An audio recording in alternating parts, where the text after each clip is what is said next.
агенция за превод и легализация Артедок.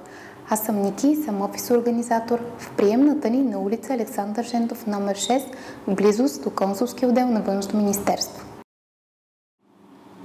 Днес ще ви запозная как се легализират документи, издадени от НОИ, НАП и фирмени документи от Агенция по вписванията.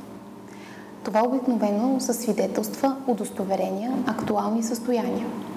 С всички тези документи важи правилото, че те трябва да са в оригинал и да имат мастилени подписи и печати от издаващата ги институция.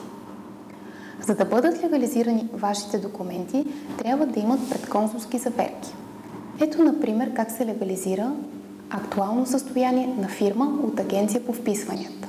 Слага се правоъгълен печат от Агенция по вписванията, след това се превежда от заклет преводач и легализира в консулския отдел на Външно министерство.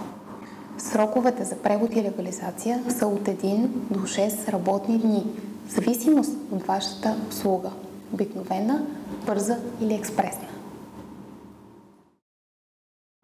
Повече информация за предлаганите от нас услуги може да намерите в интернет на официалната ни веб страница artedoc.com. Обадете ни се и ние ще ви предоставим безплатна консултация и оферта.